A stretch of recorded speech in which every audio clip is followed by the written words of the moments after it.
मैं एक बहुत ही महत्वपूर्ण विषय की तरफ इस सदन का ध्यान आकर्षित करना चाहता हूं। आज सभापति महोदय 1 जुलाई 2024 है। कल रात 12 बजे से इस देश में फौजदारी के कानूनों की एक नई प्रक्रिया लागू की गई और ये जो प्रक्रिया है ये कोई सिर्फ नॉर्थ ब्लॉक में क्रियान्वित नहीं की जाएगी।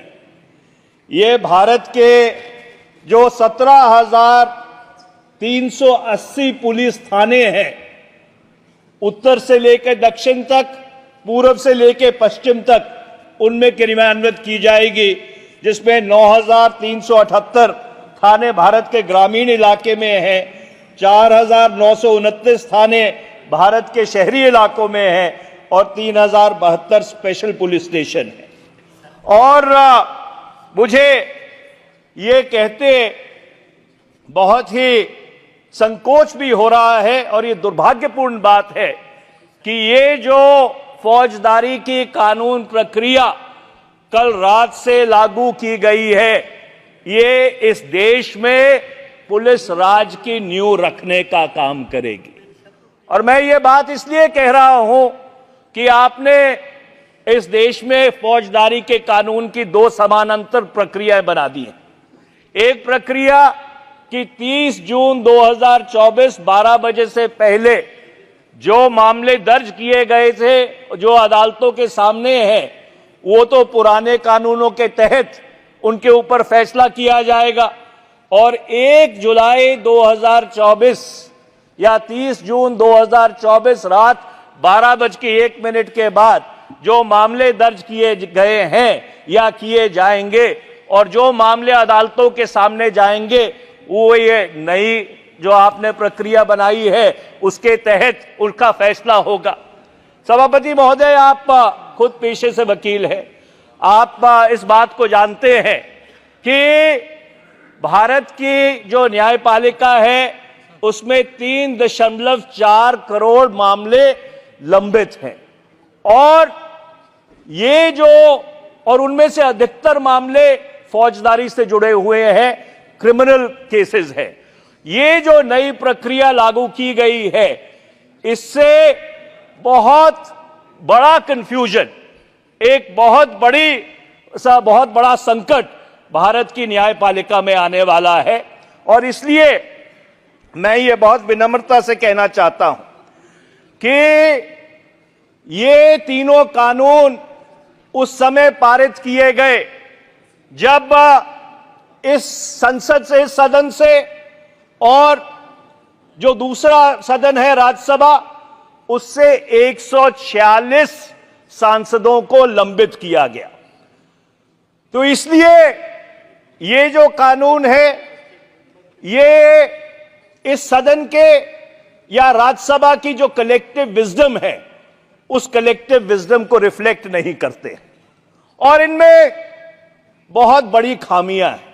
और मैं कुछ खामियों का उल्लेख करना चाहता हूं, क्योंकि ऐसा नहीं है कि ये कानून सिर्फ बीजेपी शासित राज्यों में क्रियान्वित किए जाएंगे, ये पूरे देश में क्रियान्वित किए जाएंगे और इसका नकारात्मक प्रभाव इस देश की 140 करोड़ जनता पे पड़ने वाला है।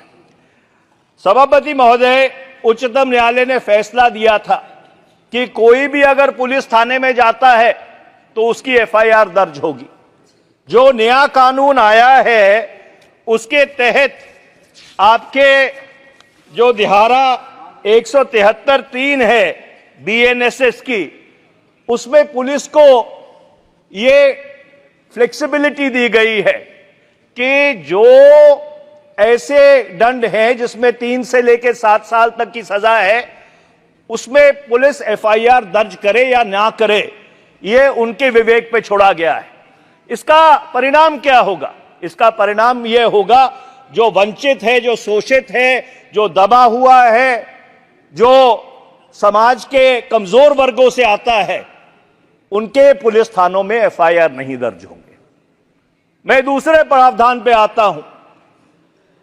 इस देश का जो कानून है, जो क्रिमिनल जूरिस्प्रूडेंस है, वो ये कहती है बेल एंड नो जेल।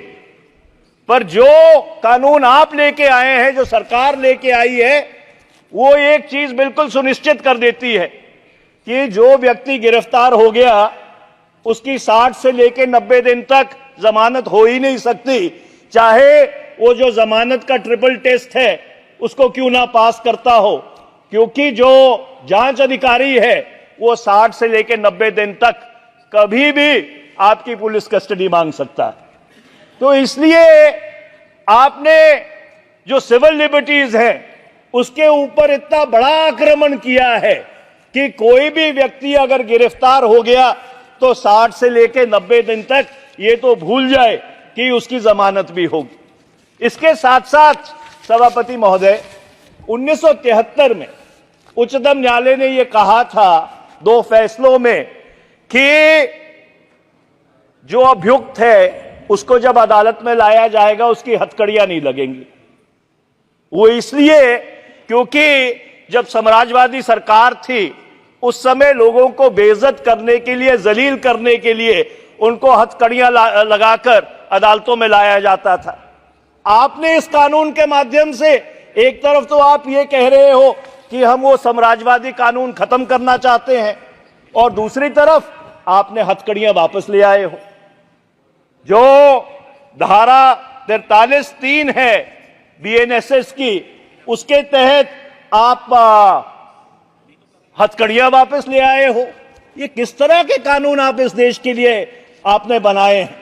उसके साथ साथ जो सेडिशन का, राजद्रोह का कानून है 124 से आईपीसी, उच्चतम न्यायालय ने उसके ऊपर रोक लगा दी थी। महात्मा गांधी ने यह कहा था कि this is among the Prince of the political sections of the IPC, और आपने क्या किया, वो राजद्रोह का कानून आप पिछले दरवाजे से फिर वापस लेके आ गए।